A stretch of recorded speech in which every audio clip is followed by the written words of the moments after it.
आपको इस सागर की भांति बनना होगा। शांत चित्त रहिए, सब कुछ संतुलन में रखिए। यदि जीवन में कुछ अधिक ही सुख आ जाए तो अपनी सुध बुध मत खोइए। यदि जीवन में दुख आ जाए, कष्ट आ जाए तो अपना निश्चय, अपना लक्ष्य और अपनी शक्ति मत भूलिएगा, क्योंकि यही श्रेष्ठता व्यक्ति का आचरण है। राधे राधे।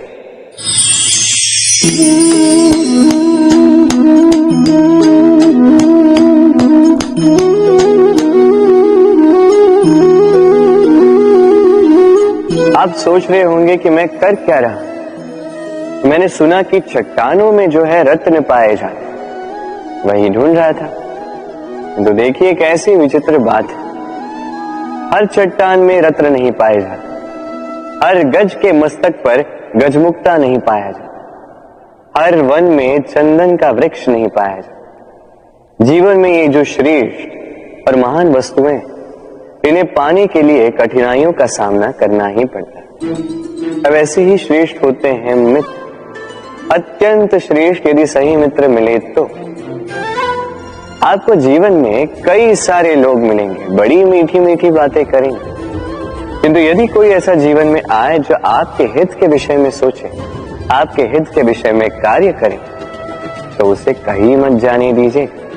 उन्हें अपने जीवन में सहेज कर, फिर देखिए आपके जीवन में सुख ही सुख हो। राधे राधे। देखो तो ये संसार कितना सुंदर है, किंतु वास्तविक सत्य ये है कि इस संसार में सब कुछ नश्वर है। जो कल था वो आज नहीं है, जो आज है वो कल नहीं था, और जो आज है वो कल भी नहीं होगा। प्रत्येक व्यक्ति अपने अपने समय पर काल को प्राप्त हो जाता है। इस रूप का नाश करता है बुढ़ापा, प्राणों का नाश करती है मृत्यु, आलस्य, ईर्ष्या धर्म का नाश करते हैं, और क्रोध संबंध का नाश करता है। किंतु एक ऐसा भाव है जो अकेला ही सारे गुणों का नाश करने में सक्षम है, और वो है अभिमान। इसलिए ज्ञान को स्वयं के पास आने दीजिए, किंतु अभिमान को कदापि नहीं, क्योंकि यदि ये अभिमान आपके पास आ गया तो जीवन में जो कुछ भी आपने अर्जित किया है, चाहे वो गुण हो, चाहे वो धन हो, चाहे वो मित्र हो, चाहे वो आनंद, सबका नाश हो जाएगा। राधे राधे। इस पुष्प को देख रहे हैं, कितना सुंदर खिला हुआ है ये पुष्प, और इसका कारण क्या है आप जानते हैं? ये पुष्प नहीं जानता कि कल इसके साथ क्या होने वाला, और ना ही ये पुष्प जानना चाहता है। ये नहीं जानता कि कल ये किसी सुंदरी की केस सज्जा में लगेगा या किसी अर्थी पर शोक का प्रतीक बनेगा। ये जीता है तो केवल आज, केवल वर्तमान, और इसीलिए स्वयं भी महकता है, दूसरों को भी महकाता है। स्मरण रखिएगा, सुखी जीवन का मूल मंत्र यही, ना जीवन की चिंता, ना मृत्यु का भय, जो है वर्तमान। इसी वर्तमान को जिए, इसी वर्तमान को भोगे, और इसी वर्तमान में अपना आनंद ढूंढे। स्वयं सुखी रहे और सबको सुखी करें। राधे राधे। चलिए आपसे एक प्रश्न पूछता हूं, स्वर्ण और लोहे में अंतर क्या है? अब अधिकतर लोगों का उत्तर यही होगा कि स्वर्ण बहुमूल्य है। स्वर्ण का मूल्य लोहे से कहीं अधिक उचित है, किंतु हमें ये बात नहीं भूलनी चाहिए कि स्वर्ण हमारे श्रृंगार का कार्य करता है, हमें तनिक और सुंदर दिखाता है। दूसरी ओर लोहा उन सैनिकों की ढाल और तलवार बनकर रक्षा करता है जो सैनिक हमारे प्राणों की रक्षा करते हैं। ये सैनिक नहीं तो हमारे प्राण। अब बताइए, स्वर्ण का मूल्य अधिक होने से क्या लोहे का मूल्य कम हुआ? कदापि नहीं। इसी प्रकार इस जीवन में आप चाहे जितने प्रयास कर लें, कुछ न कुछ ऐसा अवश्य होगा जो आपको कभी नहीं मिलेगा, और इसके कारण स्वयं को हीन समझ लेना अनुचित है। हो सकता है आपके पास वो गुण हो जो संसार में और किसी के पास भी नहीं है, तो उस गुण को समझिए, उसे बढ़ाइए और उसे सहेज करें। स्मरण रखिए, संसार में प्रत्येक व्यक्ति विशेष होता है और संसार में सभी को सब कुछ नहीं मिलता। स्वयं देख लीजिए, स्वर्ण को जिस दुकान में सहेज कर रखा जाता है, उस दुकान के ताले लोहे से ही बने।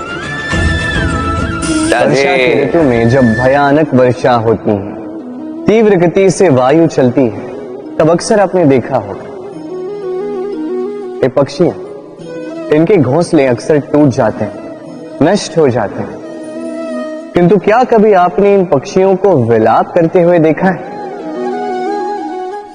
कभी नहीं। जैसे ही वर्षा रुकती है, ये पुनः तिनका तिनका जोड़कर अपना घोंसला पुनः बना ही देते हैं, अपना संसार वैसा बना देते हैं जैसा पहले था। और ऐसा क्यों? क्योंकि इस चक्रवात के कार्य से इन पक्षियों को कोई लेना देना है ही नहीं। वो तो बस वो करते हैं जो उनके हाथ में।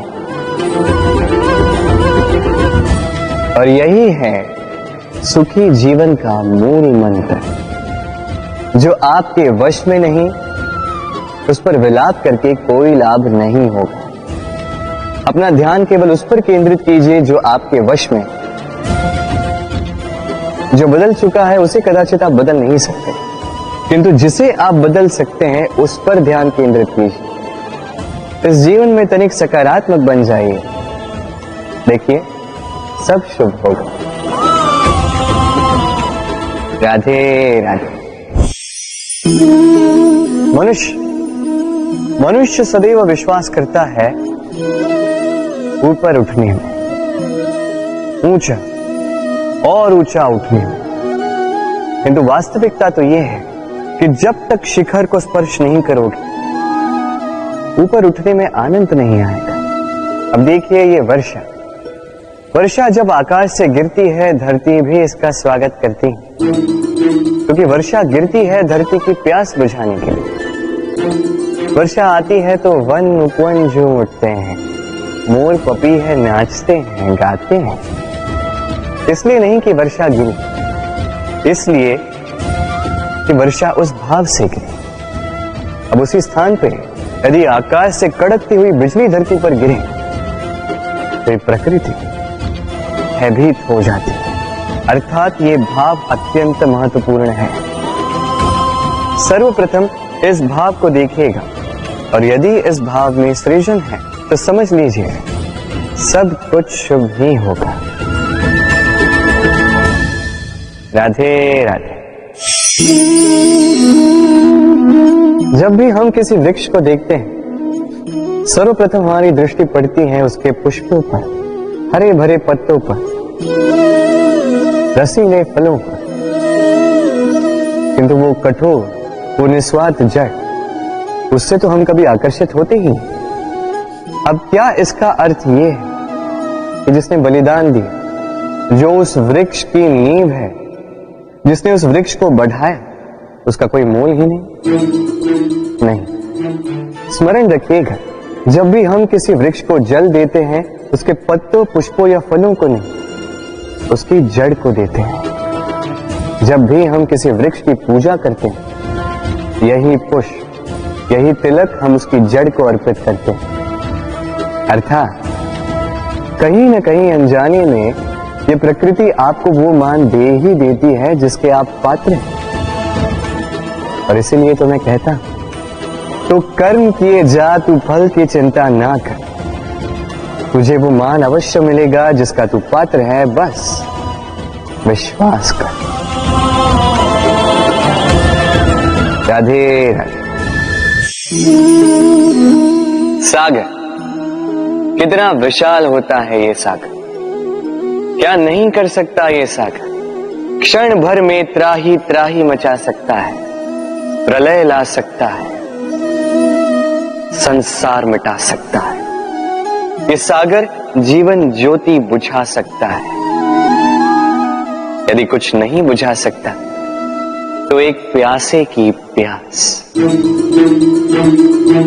दूसरी ओर ये गागर इतनी छोटी है कि गोपियां एक साथ 10-10 लेकर चल सकती हैं, किंतु यही छोटी गागर 20 की प्यास बुझा सकती है। अब बताइए, जल सागर में भी है और गागर में भी, फिर इतना अंतर क्यों?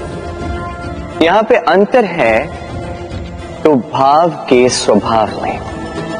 एक माटी में मीठा जल संजो कर रखती है तो दूसरा अपने खारे पानी से किसी को भी माटी में मिला सकता है। आप क्या बनना चाहेंगे? सागर का खारा पानी बनकर किसी की आस बुझाना चाहेंगे या मीठी गागर बनकर किसी की प्यास बुझाना चाहेंगे? निर्णय आपका है। राधे राधे।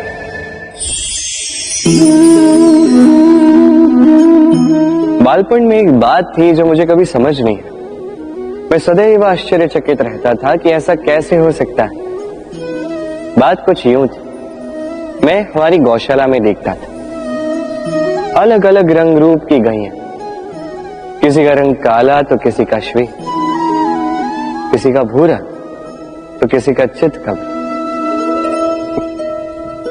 अब मैं देखता था किसी के सिंग बड़े हैं तो किसी के इतने छोटे कि मानो दिखाई ही न दे।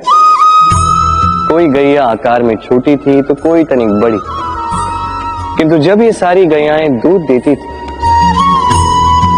तब मैंने देखा सब कुछ तो समान, रंग समान, स्वाद समान, गुण समान, पौष्टिकता समान। अब मैं ये समझ नहीं पाया। मेरी दृष्टि में तो सारी गैयाएं अलग अलग थी। मैंने सोचा मैंने मैया से पूछना। मैंने मैया से पूछा। मैया ने मुझसे कहा, कान्हा, रंग रूप बदलने से गैया की वास्तविकता तो नहीं बदलती ना, गैया तो गैया ही रहेगी। अब मैं ये बात नहीं समझ पाता कि मनुष्य इसे आत्मसात कैसे नहीं कर सकता। देखिए, रंग, रूप, जात, धर्म, भाषा, इससे ऊपर है मानवता। और मानवता का एक ही धर्म है और वो है प्रेम। तो यही प्रेम अब सब में बांटते रहे, प्रेम से सबकी सेवा करते रहे। इस मानवता का अमृत चख के देखिए, फिर आप समझ जाएंगे कि हम सब भिन्न भिन्न नहीं हैं, हम सभी एक हैं। राधे राधे।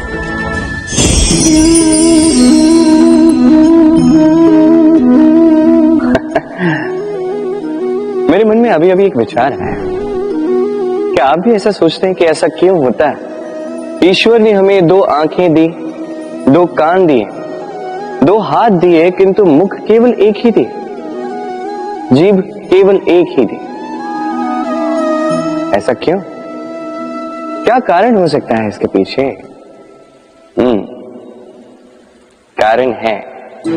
कारण ये है कि ईश्वर चाहते हैं कि हम देखें अधिक, सुने अधिक, कार्य अधिक करें, बोले कम। अब यदि आप गौर से सोचेंगे तो इसमें भी हमारी जीभ को अत्यंत कोमल बनाया गया है ताकि इन कठोर दांतों के मध्य में ये बड़ी सरलता से रह सके। अब इसके पीछे भी कोई कारण है। हमारे शब्द और हमारी वाणी भी इसी प्रकार कोमल और सरल होनी चाहिए। स्मरण रखिए, यदि इस मुख से शब्द कठोर निकलेंगे तो इसके परिणाम भी कठोर ही होंगे। इसी कोमल, इसी सरल और इसी मीठी वाणी के साथ आइए मेरे साथ कहें, राधे राधे। इस कोमल घास को देख रहे हैं, इतनी कोमल कि कोई बालक भी आके इस पर बैठ जाए तो ये दब जाती। एक छोटा सा चूहा कहीं से आ जाए, अपने दांतों से इसे काट सकता, और यदि कोई हाथी आ गया तो बड़ी सरलता से इसे जड़ से उखाड़ कर फेंक सकता है ना?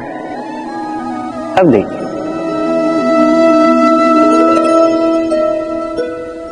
मैंने इसी घास को गूंथ कर एक रस्सी बनाई और अब वही कोमल घास एक शक्तिशाली बंधन में परिवर्तित हो चुका।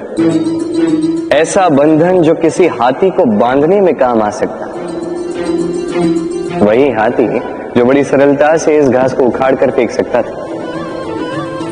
समझे आप? इसी रस्सी की भांति यदि एक साथ रहोगे, एक दूसरे की सहायता करोगे, साथ निभाओगे, तो कितनी भी बड़ी समस्या क्यों ना, उसका हल बड़ी सरलता से आप निकाल पाओ। राधे।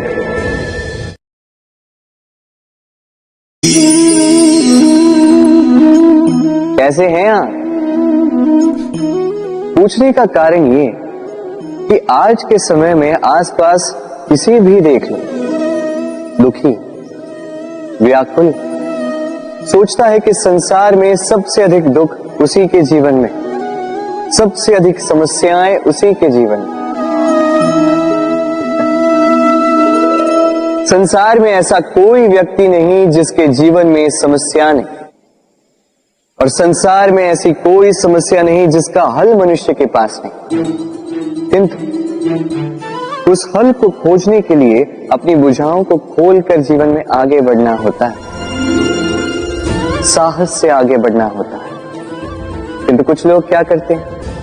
अपने माथे पर हाथ रख के किसी कोने में बैठकर निराश होकर अपने भाग्य को कोसते हैं। नहीं, ये कभी मत कीजिए। कर्म कीजिए, आगे बढ़िए, साहस दिखाइए, और सबसे महत्वपूर्ण बात, संयम रखिए। क्योंकि आपका लक्ष्य कितना भी कठिन क्यों ना हो, उस तक पहुंचने का मार्ग आपके पांव के नीचे से होकर ही जाए। राधे राधे। आप ऐसे कई लोगों को जानते हो जो ब्रह्म मुहूर्त में उठते हैं, स्नान करते हैं, प्रार्थना करने बैठ जाते हैं, श्लोक पाठ करते हैं और दूसरों को भी ज्ञान देते हैं कि वो भी ये सब करें, मंत्रोच्चार करें।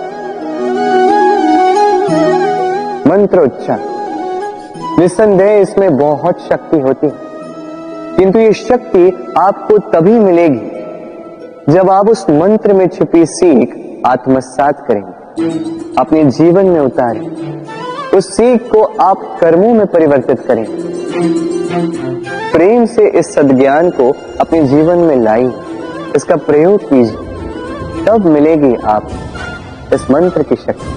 अन्यथा ये मंत्र पढ़ के कोई लाभ नहीं होगा। स्मरण रखिएगा, मंत्र की शक्ति उसे बोलने में नहीं, उसे अमल करने में। राधे राधे। कितनी शांत, सौम्य, शीतल होती है एक बहती नदी। आसपास की भूमि को नम करती है, पशुओं को जल देती है, पक्षियों के लिए क्रीड़ा स्थल बन जाती है और हमें देती है शांति। किंतु बाढ़ में जब यही बहती नदी प्रकोप पर उतर आती है, जब अपना रौद्र रूप धारण कर लेती है, कुछ नहीं छोड़ती। वन, घर, शहर, पर्वत तक तोड़ डालती है ये शांत बहती नदी। अब इसी प्रकार होते हैं हमारे भाव।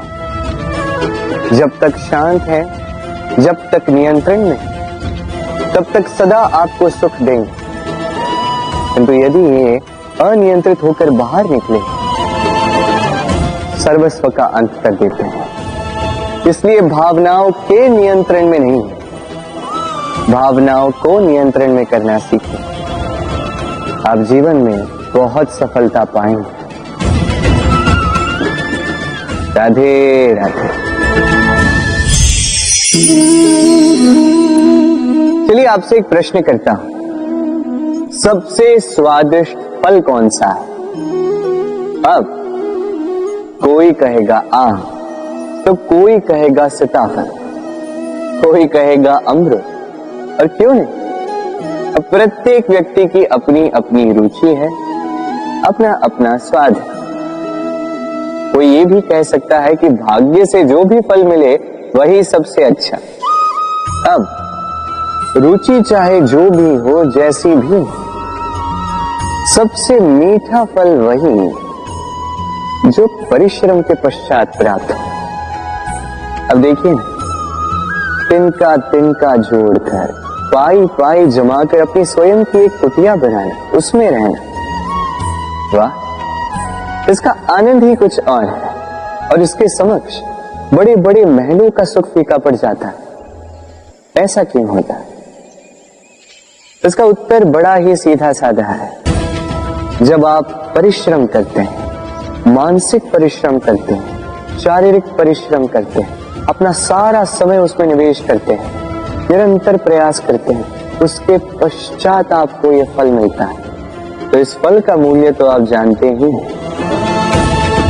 स्मरण रखिएगा, परिश्रम अमूल्य है, इसलिए इससे मिला फल भी अतुल्य है। तो परिश्रम करते जाइए, निरंतर प्रयास करते जाइए, इस फल को प्राप्त करते जाइए, अपने इस जीवन में इस सफलता को प्राप्त करते जाइए। और मेरे साथ प्रेम से कहिए, राधे राधे। लोग कहते हैं संगठन में बहुत शक्ति होती है, और सत्य कहते हैं। अब देखिए, एक उंगली और एक मुट्ठी के बल में कितना अंतर है हम सभी जानते हैं, किंतु एक उंगली आपको उचित मार्ग दिखा सकती है, मुट्ठी मार्ग अवरुद्ध कर सकती है। इसलिए यह जानना अत्यंत महत्वपूर्ण है कि संगठन और भीड़ में क्या अंतर है। इसे पहले पहचान। संगठन वो जहां आपका अपना व्यक्तित्व, अपनी पहचान, केवल शक्ति पाने के लिए भीड़ का भाग बन जाना ठीक नहीं, क्योंकि ये भीड़ भले ही आपको शक्ति दे, किंतु आपसे आपकी पहचान छीन लेती है। इसलिए संगठन में रहिए, किंतु अपने व्यक्तित्व को, अपनी पहचान को, इसे कभी मत खोइएगा। राधे राधे। क्रोध, क्रोध क्या है कौन नहीं जानता। हर आयु, हर वर्ग, हर श्रेणी के व्यक्ति को क्रोध का अनुभव हो चुका है। बल्कि किसी किसी का तो परिचय ही इसी प्रकार दिया जाता है कि व्यक्ति अत्यंत क्रोधी है, इससे तनिक बच के ही रहना। अब क्रोध क्या है हम सभी जानते हैं, किंतु ये क्रोध कर क्या सकता है ये बहुत कम लोग जानते हैं। क्रोध कुछ इस प्रकार है, किसी जलते हुए अंगारे को पकड़ना और किसी और की ओर फेंकना। अब इसके पीछे आपकी मंशा होती है सामने वाले को जलाने की, किंतु उससे पहले तो आपके स्वयं के हाथ जल जाते हैं। तो स्मरण रखिएगा, जब भी आप किसी और पर क्रोध करते हैं, सर्वप्रथम वो आपके विनाश का कारण बनता है। मैं कहता हूं, जब इस संसार में करने के लिए प्रेम है तो क्रोध करना ही क्यों। प्रेम कीजिए, यही प्रेम सब में बांटिए और इसी प्रेम के साथ कहेंगे राधे राधे। भय, ये भय सदैव मनुष्य के साथ ही रहता है। कुछ खो देने का भय, जो पा लिया उसे खो देने का भय, अब जिसके हम निकट हैं उसके दूर चले जाने का भय, जो हमारा है हमसे छिन जाने का भय। अब मनुष्य सारा जीवन व्यतीत कर देता है इस भय की छाया में। किंतु क्या कभी आपने ये सोचा है कि ये भय हमें क्यों लगता है? ये भय हमें इसलिए लगता है क्योंकि हम उस व्यक्ति, उस भाव, उस वस्तु को स्वयं से समेट कर रखते हैं। हम स्वयं उसे इतनी शक्ति दे देते हैं कि वो जब चाहे तब हमें छोड़कर जा सकता है, हमें कष्ट पहुंचा सकता है। किंतु यदि हम उस भाव, उस व्यक्ति, उस वस्तु से निर्लिप्त रहें, उसके आकर्षण से हम मुक्त हो जाएं, तो ना ही वो हमें छोड़कर जा सकता है, ना ही हमें कष्ट पहुंचा सकता है। इसलिए स्वतंत्र रहिएगा और सबको स्वतंत्र रखिएगा। प्रेम को भी। राधे राधे। अस्तो मां सद्गमय तमसो मां ज्योतिर्गमय मृत्युर्मामृतम गमय। कभी आपने सोचा है काला रंग ना होता तो क्या श्वेत रंग आपको भाता? रात्रि का अंधकार ना होता तो सूर्य प्रकाश का अर्थ हमें समझ आता? ये थकान ना होती तो क्या विश्राम का अर्थ हम समझ पाते? ये भूख ना होती तो क्या इन स्वादिष्ट व्यंजनों का अर्थ हम समझ पाते? क्या इन सब का आनंद हम ले पाते? स्मरण रखिएगा, इस संसार में कोई भी भाव या वस्तु बुरी नहीं है। यदि आप मानते हैं कि बुरी है तो किसी कारण से ये बुराई आवश्यक है, अन्यथा ईश्वर इसे हमारे संसार में रखते ही। इस बुराई का उद्देश्य है हमें अच्छाई का आभास करवाना, ताकि हम अच्छाई में अपना लक्ष्य साध सकें। इसलिए बुरों से कभी घृणा मत कीजिएगा, ये तो केवल भलाई की आवश्यकता के जनक है। उन्हें भले में परिवर्तित कीजिए, असत्य से सत्य की ओर ले जाए, अंधकार से प्रकाश की ओर ले जाए, मृत्यु से अमरत्व की ओर ले जाइए, किंतु प्रेम के पथ से। राधे राधे। अक्सर हमारे पास एक बहाना होता है, एक खींच होती है कि संसार में हम करें तो क्या करें, जो हम करना चाहते हैं वो पहले ही कोई कर चुका है, हमारे पास तो कुछ करने के लिए ही नहीं है। यदि आपको उदाहरण दूं तो इन पूजा की थालियों को देखिए, पहले से ही सब कुछ सज्ज करके रख दिया गया है। अब ऐसे में हम सोचते हैं कि करना क्या शेष है, सब कुछ तो पहले ही हो चुका है।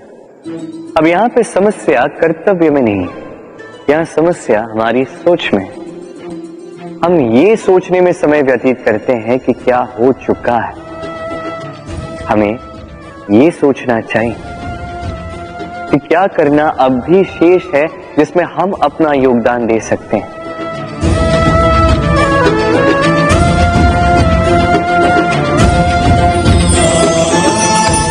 समझे? संसार में ऐसा कोई कार्य नहीं जो पूरा हो। आप सदैव उसे आगे बढ़ाने के लिए प्रयास कर सकते हैं, आप उस कार्य को और श्रेष्ठ बना सकते हैं। बस आवश्यकता है तो सकारात्मकता की। राधे राधे।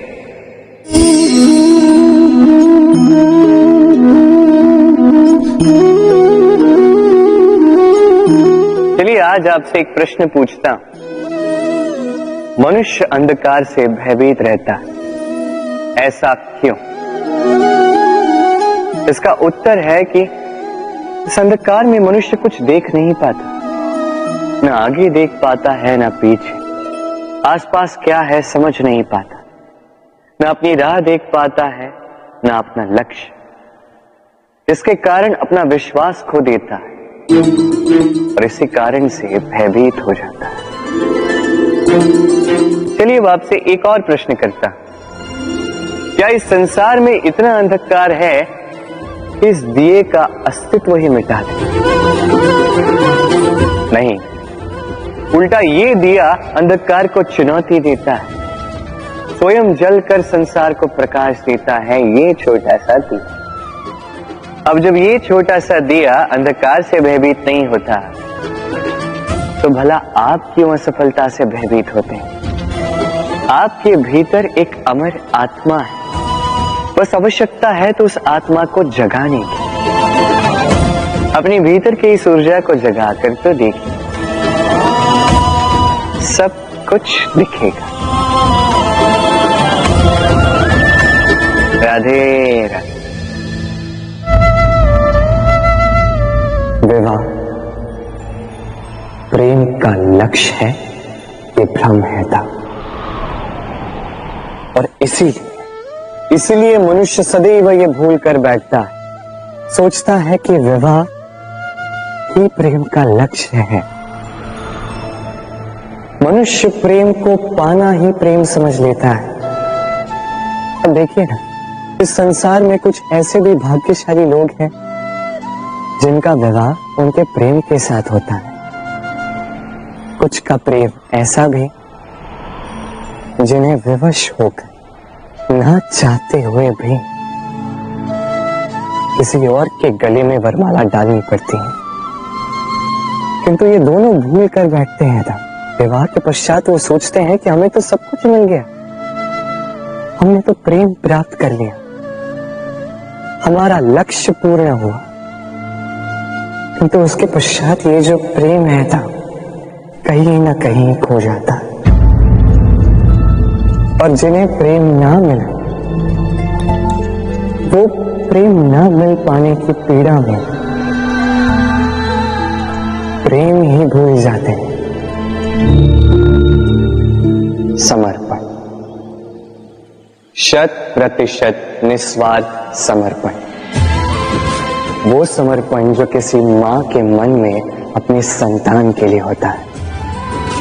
क्योंकि ये प्रेम दाऊ, ये प्रेम पाना नहीं है, ये प्रेम देना है। अपने आप को, अपने अस्तित्व को, अपनी आत्मा को समर्पित कर देना। ये प्रेम ना ही शारीरिक है ना ही भौतिक। ये प्रेम तो अपनी आत्मा का समर्पण है। ये विवाह एक संबंध अवश्य है और इसमें कुछ भी अनुचित नहीं। ये विवाह प्रेम से प्रतिबंधित नहीं है था। ये प्रेम कहीं ऊंचा है। अब यदि मैं आपको उदाहरण दूं तो क्या राधा के विवाह के पश्चात मैं उसके सुख की कामना करना छोड़ दूं? कैसे मैं प्रयास न करूं कि राधा जीवन में सदा सदा के लिए सुखी रहे? क्या मेरे मन में राधा के लिए प्रेम कम हुआ? कृष्ण का राधा के प्रति प्रेम कृष्ण में समाहित है ना? दाऊ, ये प्रेम पाप तब बन जाएगा जब इस प्रेम के बदले हम कुछ चाहेंगे। किंतु यदि ये प्रेम समर्पित हो तो ना ही ये अनीति है ना ही ये पाप है। पर सेतु बांधने की कथा के विषय में तो आपने सुना ही होगा। श्री राम की सेना को 100 योजनों के समुद्र को पार करके लंका पर आक्रमण करना था। वास्तुकार, नल और नील ने सेतु बांधने का उपाय सोचा, किंतु अब सेतु बांधा कैसे जाए? समुद्र इतना गहरा है, कितने पत्थर डाले जाए कि पार करने लायक स्थान हम समुद्र से ले सके। तब किया गया एक काम, पत्थरों पर लिखा गया राम का नाम, और जब इन पत्थरों को सागर में फेंका गया तब वो तैरने लगे। अब कोई कहेगा ये राम के नाम की महिमा है, कोई कहेगा ये नारायण का कोई चमत्कार, किंतु नहीं, ये राम का वो गुण, उनके व्यक्तित्व की वो महानता है जिसने उनका प्रतिनिधित्व किया।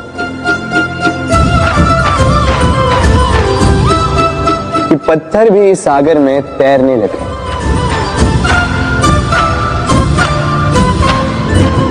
उसी प्रकार जहां हम नहीं होते वहां हमारे गुण हमारा प्रतिनिधित्व करते हैं। हमारे नाम की शक्ति हम स्वयं बनाते हैं अपने कर्मों से, अपने गुणों से। अब चयन आपका है। आपके नाम के सहारे कोई विपदा से बाहर निकल आता है या आपके अपयश के दुष्कर्मों से कोई डूब जाता है।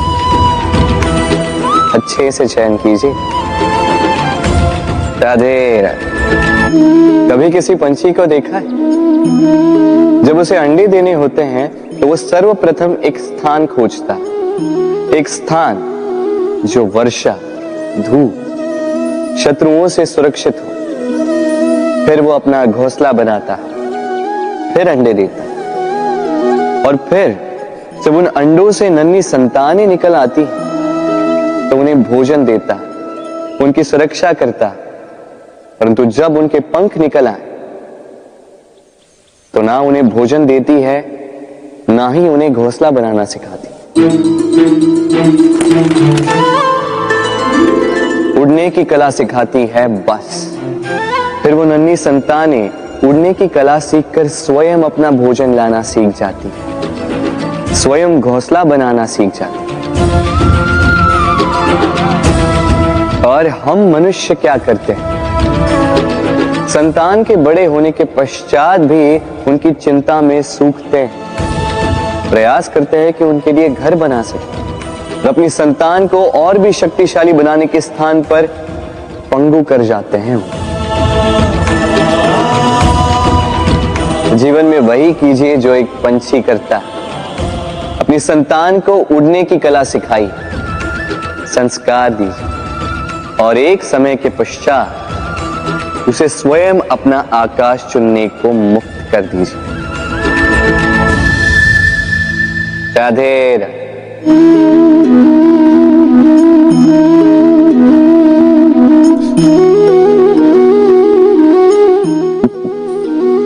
अब आप सोच रहे होंगे कि मैं इतनी एकाग्रता के साथ इस चींटी को क्यों देख रहा हूं।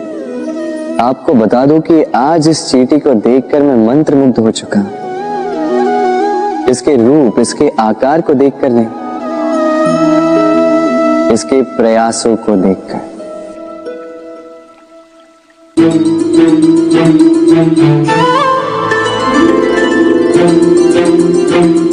आप जानते हैं, अनगिनत प्रयासों के पश्चात चींटी अपना एक छोटा सा घर बना पाती, जो अन्य जंतुओं के लिए सरल सी बात है।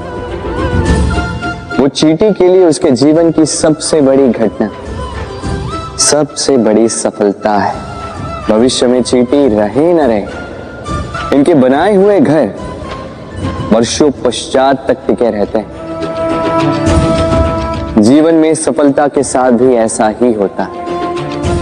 आपको एक दिन में सफलता नहीं मिलती, किंतु यदि आप प्रतिदिन प्रयास करते रहे तो एक दिन आपको सफलता अवश्य मिलेगी। स्मरण रखिएगा, भाग्य के द्वार उनके लिए नहीं खुलते जो हार मान लेते हैं। भाग्य उनका स्वागत करता जो उठकर उनके द्वार खटखटाने का प्रयास करते।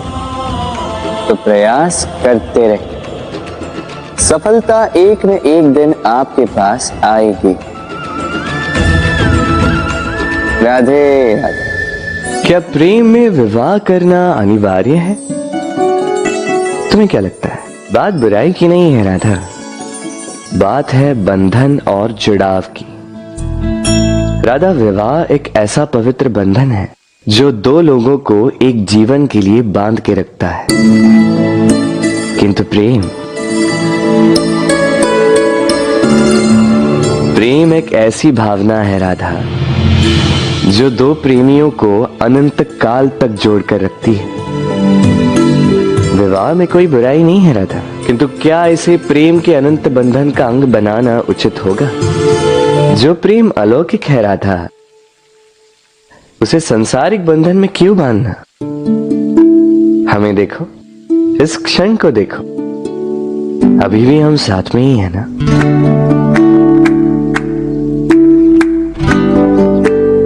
प्रेम भी यही सिखाता है राधा कि दो लोग, दो प्रेमी पूरे अस्तित्व के साथ हर क्षण एक दूसरे के संग बिताएं, बिना भविष्य की चिंता किए और इन आशाओं और आकांक्षाओं के खेल से परे होकर एक दूसरे को समझें। ये तो समय ही बताएगा ना राधा कि हम एक दूसरे के विकार, गुण, अवगुण जानते हैं या अब भी कुछ जानना शेष है। ये ताला देख रहे हैं आप? ये ताला प्रहार से भी खोला जा सकता है, प्यार से भी खोला जा सकता है। अर्थात इस ताले को आप इस चाबी से भी खोल सकते हैं, इस हथौड़े से भी खोला जा सकता है, किंतु खुलने में अंतर होगा।